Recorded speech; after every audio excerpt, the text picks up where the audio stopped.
Kekayaan Indonesia adalah justru pada kebudayaannya, dan kebudayaan itu bukan satu sektor pembangunan, tapi justru seluruh kegiatan pembangunan ini tujuannya adalah membangun kebudayaan.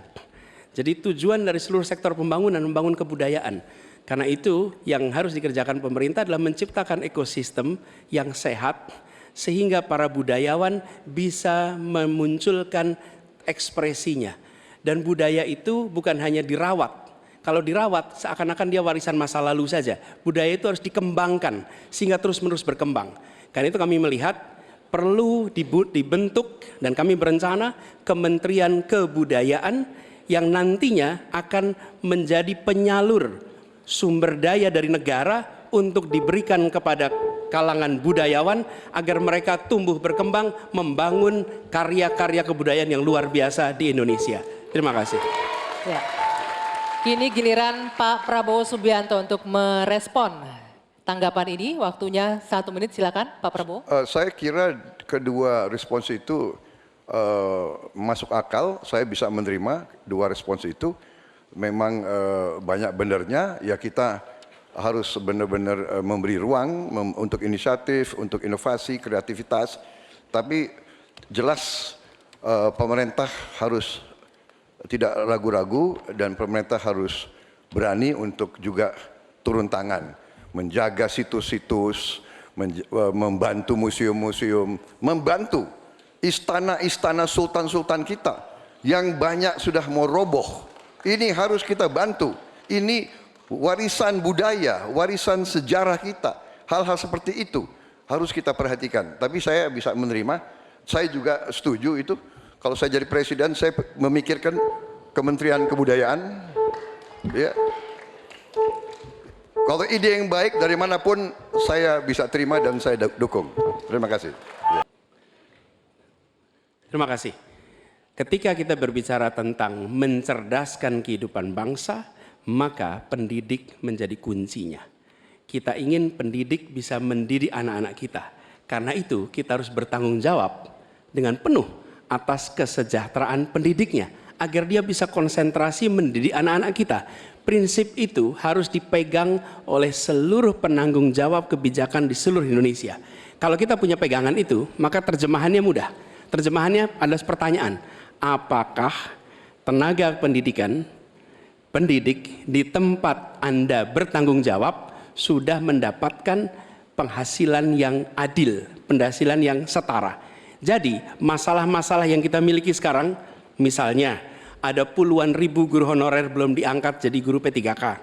Ada 1,6 juta guru belum tersertifikasi, lalu beban administrasi. Itu semua bisa diselesaikan dengan prinsip tadi, bahwa kita harus bertanggung jawab atas kesejahteraan pendidiknya.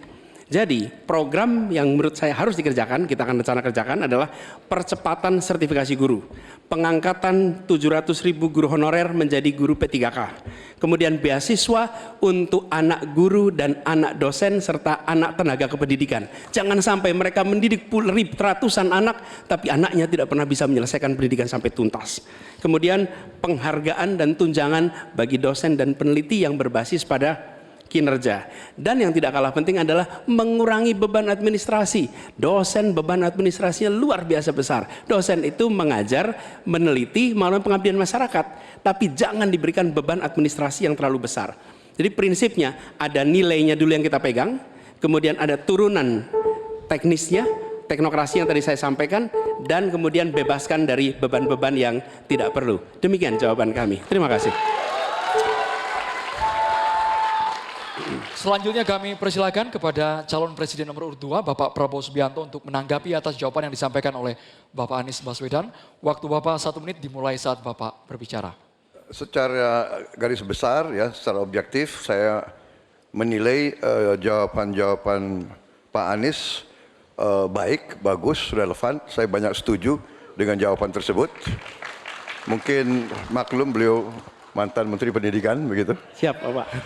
Tapi enggak, saya sangat sependapat. Saya mau nambahkan bahwa kita harus mengaudit, mengkaji sekarang sistem kita ini baik atau tidak.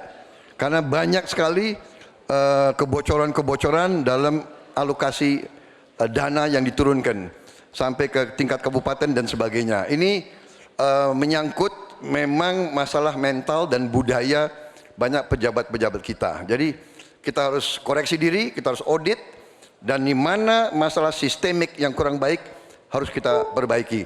Kita harus berani memperbaiki sistem yang kurang baik. Terima kasih.